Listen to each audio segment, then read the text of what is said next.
तो अब हम लोग पढ़ने वाले हैं फीमेल के बॉडी के अंदर जो होता है ब्रेस्ट। हम ब्रेस्ट क्यों पढ़ेंगे? क्योंकि ब्रेस्ट के अंदर है एक ग्रंथि जिसे हम लोग क्या कहते हैं, मेमरी ग्लैंड, यानी दुग्ध ग्रंथि। क्या कहते हैं? दुग्ध ग्रंथि। तो ये आप देख रहे हैं कि फीमेल के बॉडी ब्रेस्ट है। ये ब्रेस्ट को अंदर से हम समझेंगे कि इसके अंदर क्या क्या चीज होता है, मिल्क कहाँ बनता है, एक्चुअली ब्रेस्ट के अंदर मिल्क किस जगह पर बनता है, कैसे बनता है, वो सारे चीजों को हम समझने का प्रयास करेंगे। ध्यान से देखिए, ये जो आप पतला सा हड्डी देख रहे हैं, ये हड्डी का नाम है रिब्स। क्या नाम है? रिब्स। जो हम लोग के सीना में पतला पतला रिब्स होता है, क्या होता है? रिब्स। 12 पीस इधर 12 पीस इधर, यानी 12 जोड़ा रिब्स होता है हमारे सीना पे। ठीक है, तो इसी रिब्स से लगा होता महिला के बॉडी का जो ब्रेस्ट है, इसी रिब्स से जुड़े होते हैं। ठीक है, तो यहाँ पर हम रिब्स से जोड़ दिए हैं। दूसरी बात कि जब आप ब्रेस्ट के अंदर बात कीजिएगा तो बड़ा बड़ा लोब दिखाई देता है, इस तरह का बड़ा बड़ा लोब है। ये बड़े बड़े लोब का नाम है मेमोरी लोब। क्या नाम है? Memory lobe. एक ब्रेस्ट के अंदर लगभग 15 से 20 मेमोरी लोब पाया जाएगा। कितना? 15 से 20। और इसके अंदर में कुछ टिश्यू पाए जाते हैं, सॉफ्ट टिश्यू होते हैं, जिसको हम फैट भी बोलते हैं या एडिपोज टिश्यू बोलते हैं, जो ब्रेस्ट को सॉफ्टनेस बनाए रखता है। तो आप ये जो देख रहे हैं, ये सब जो हम बनाए हैं, ये सब कुछ एडिपोज टिश्यू है, फैट है, वसा है। समझ रही बात को ना? ब्रेस्ट के अंदर सबसे ज्यादा वसा पाया जाता है महिला में। महिला के बॉडी में जो ब्रेस्ट है उसके अंदर बहुत ज्यादा फैट जमा होता है। अगर हम बात करें इस मेमोरी लोब का, तो इसकी संख्या कितना बताएं हम? 15 से 20 एक ब्रेस्ट के अंदर। तो टोटल महिला के बॉडी के अंदर 2 ब्रेस्ट होता है, तो दोनों में अगर हम बात करें तो लगभग 30 से लेकर 40 मेमोरी लोब्स होगा। तो हम एक ब्रेस्ट का बात कर रहे हैं। अब एक मेमोरी लोब के अंदर में छोटा छोटा कुछ कूपिका जैसा संरचना होता है। ये जो आप देख रहे हैं कूपिका जैसा संरचना, इसका नाम है मेमोरी एल्वोलाई।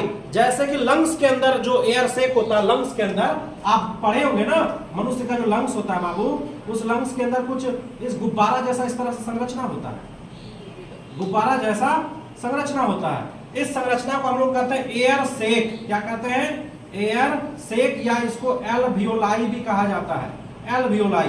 तो यहां भी एल्वियोलाई है, लेकिन ये एयर का एल्वियोलाई नहीं है, ये मिल्क बनाने वाला एल्वियोलाई है, मिल्क बनाने वाला कूपिका है, इसलिए नाम पड़ा इसका मेमोरी एल्वियोलाई। क्या नाम पड़ा?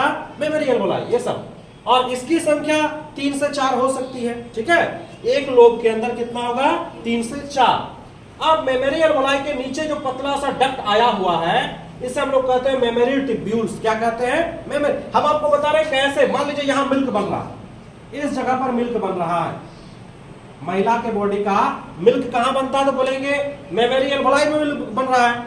अब वो मिल्क बन के वहां से कहां निकलेगा? तो बोलेंगे मेमोरी ट्यूब्यूल्स में। सीक्वेंस में है, देखिए ये सीक्वेंस में हम नाम लिखे हैं, एक सीक्वेंस में नाम लिखाया गया है, एक सीक्वेंस में नाम लिखाया गया है। सबसे बड़ा क्या होगा? Memory lobes. मेमोरी लोब्स के अंदर क्या होंगे? मेमोरी एल्वियोलाई होगा। मेमोरी एल्वियोलाई का ट्यूब्यूल्स का नाम क्या होगा? मेमोरी ट्यूब्यूल्स होगा।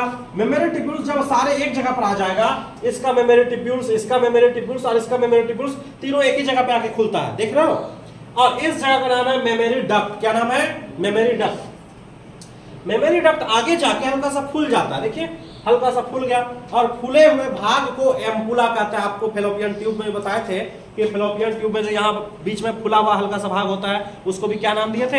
एम्पुला नाम दिए थे। तो यहाँ भी ये जो ट्यूब्यूल्स है आगे जाके हल्का सा फूल गया, तो इसका नाम हो गया मेमोरी एम्पुला। ठीक है, मेमोरी एम्पुला फिर से पतला हो गया, पतला सा नली हो गया, और ये पतला सा नली चला गया निप्पल्स में, यानी ब्रेस्ट के सबसे बाहर जो आउटर ग्रोथ होता है, जिसके द्वारा बच्चे जो सकिंग करके जो मिल्क चूसता है, मिल्क पीता है, उसे हम कहते हैं निप्पल। क्या कहते हैं? निप्पल कहते हैं। तो निप्पल तक गया हुआ यह नली।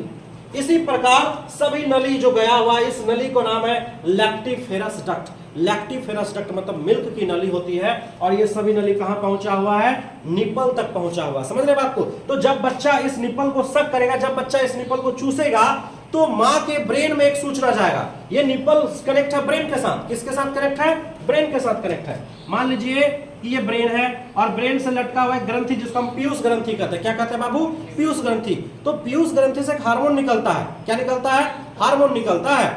वो हम पढ़ाएंगे आप लोगों को कि प्रोलैक्टिन और ऑक्सीटोसिन। कौन सा हार्मोन निकलता है? प्रोलैक्टिन और ऑक्सीटोसिन। ठीक है, तो जब हमारा पीयूष ग्रंथि पे प्रोलैक्टिन हार्मोन निकलता है, प्रोलैक्टिन हार्मोन निकलता है, तो प्रोलैक्टिन हार्मोन का काम है कि ये मिल्क को बनाना, मिल्क को बनाना।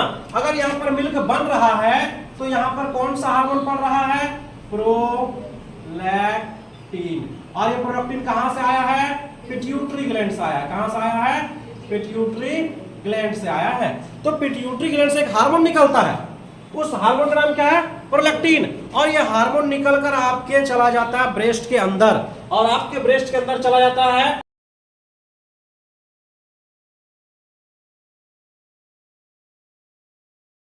मेमोरी एल्वोलाई के अंदर, और मेमोरी एल्वोलाई के अंदर मिल्क बनाना स्टार्ट कर देता है। अब बोलोगे सर मिल्क बनाना क्या हमेशा स्टार्ट हो जाता? नहीं, जब आप प्रेगनेंसी अवस्था में जाते हैं, जब आपको जरूरत पड़ेगा। अभी कोई जरूरत है मिल्क का? अभी तो कोई जरूरत नहीं है। मिल्क कब चाहिए, जब हमारा बच्चा होने वाला है, जब हमारा बच्चा होगा, उसका केयर के लिए मिल्क चाहिए, उसके फीडिंग के लिए मिल्क चाहिए।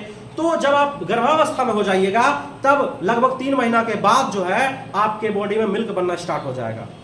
और वो मिल्क बनाना स्टार्ट कौन करेगा, एक्चुअली में ये हार्मोन आएगा पिट्यूटरी ग्लैंड से, और ये एल्वोलाई पे पड़ेगा और यहाँ मिल्क बनना स्टार्ट होगा। जब मिल्क बन जाएगा, जब आपका बच्चा बाहर निकल जाएगा, तब फिर दूसरा हार्मोन आएगा। एक दूसरा हार्मोन है, उसका नाम है ऑक्सीटोसिन। ऑक्सीटोसिन क्या करेगा, फिर आके यहाँ पर पड़ेगा, और जब यहाँ पर पड़ेगा तो उसको स्क्वीज करेगा। स्क्वीज मतलब संकुचित करवाएगा, और जब संकुचित करेगा, दबेगा, जब ये पूरा स्ट्रक्चर दबेगा तो यहाँ से मिल्क रिलीज हो जाएगा बाहर, और बच्चे के मुंह में चला जाएगा मिल्क। समझ रहे बात को? यानी मिल्क बनना और मिल्क का निकलना दोनों दो हार्मोन पर डिपेंड है। मिल्क बनाने वाले हार्मोन है प्रोलैक्टिन, और मिल्क को निकालने वाले हार्मोन कौन है, ऑक्सीटोसिन। इसीलिए ऑक्सीटोसिन का बहुत सारा रोल, अभी पिछले क्लास में आपको बताए थे कि जब बच्चा नहीं होता है तो डॉक्टर एक इंजेक्शन लगा देता है ऑक्सीटोसिन का। इससे क्या होता है कि हमारा गर्भ का जो दीवार है, यूट्रस का जो दीवार है मायोमेट्रियम, वो संकुचन पैदा करता है और बच्चा आसानी से बाहर निकलता है।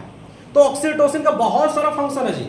इसको बर्थ हार्मोन भी कहते हैं, इसको मिल्क इजेक्टिंग हार्मोन, मिल्क को बाहर निकालने में मदद करता है। ठीक है, तो चलिए आगे बढ़ते हैं। तो ये निपल्स हो गया। निपल्स के चारों तरफ एक ब्लैक कलर का टिश्यू होता है, उस ब्लैक कलर का टिश्यू को एरियोल्स टिश्यू भी कहते हैं या एरियोलर टिश्यू भी कहते हैं। समझ में आ रहा है बात को? तो ये फाइनली स्ट्रक्चर हमारा हो गया ब्रेस्ट का। और ब्रेस्ट के अंदर जो हम बात किए किसका, मेमोरी ग्लैंड का। मेमोरी ग्लैंड का हिंदी में क्या बोलते हैं, इसको दुग्ध ग्रंथि बोलते हैं। यानी यहाँ पर दूध बनता है, यहाँ पर मिल्क बनता है। और एक बात जान लीजिए आप, ये जो आपका दुग्ध ग्रंथि है, मिल्क ग्रंथि है, ये एक्चुअली में है क्या जानती हो? ये आपकी बॉडी का जो पसीना ग्रंथि है, आपके बॉडी से पसीना निकलता है ना, तो आपके बॉडी का पसीना ग्रंथि ब्रेस्ट के अंदर में थोड़ा डेवलप हो गया, मॉडिफाइड हो गया। यानी वो मॉडिफाइड हो गया, रूपांतरित होके वो बन चुका मिल्क ग्रंथि। यानी मिल्क ग्रंथि किसी का रूपांतरण है, किसका रूपांतरण है, पसीना वाला ग्रंथि का, जिसको इंग्लिश में कहते हैं स्वेट ग्लैंड। इसलिए हम लिखते हैं मॉडिफाइड ऑफ स्वेट ग्लैंड। आपका जो मेमोरी ग्लैंड है, ये किसका मॉडिफिकेशन है, स्वेट ग्लैंड का। स्वेट ग्लैंड का हिंदी क्या होता है, पसीना ग्रंथि। आपके बॉडी में पसीना ग्रंथि, हमारे बॉडी में आपको सब, लेकिन हमारे बॉडी में पसीना ग्रंथि मेमोरी ग्लैंड नहीं बना, क्योंकि हमारे बॉडी में मेमोरी ग्लैंड का जरूरत नहीं है। आपको बच्चा को दूध पिलाना नहीं है, फीमेल बच्चे को दूध पिलाती है, मिल्क को फीडिंग करती है। इसीलिए फीमेल के बॉडी में जो स्वेट ग्लैंड है वो क्या बन चुका है, मेमोरी ग्लैंड बन चुका है। ना समझे बात को? और ये जो मेमोरी ग्लैंड का अगर फंक्शन का बात करें तो फंक्शन क्या है, लैक्टेशन। लैक्टेशन मतलब मिल्क निर्माण करना, मिल्क का फॉर्मेशन करना, इसको हम क्या कहते हैं, लैक्टेशन कहते हैं। बात समझ में आ गया? किसी को सवाल यहाँ पे? तो ये फिगर को अच्छे से जानेंगे। हाँ बोलो। एल्वोलाई बताए तो 3 से 4 लगभग, 3 से 4, और इसका बड़ा बड़ा संख्या का बताए थे 15 से 20, है ना। ये स्ट्रक्चर हमारा ब्रेस्ट का है, और ब्रेस्ट में मिल्क का फॉर्मेशन कब स्टार्ट होता है बताइए बाबू? प्रेगनेंसी अवस्था में होता है। कोई दिक्कत? तो यहीं तक रखते हैं, मिलते हैं फिर। हाँ बोलो।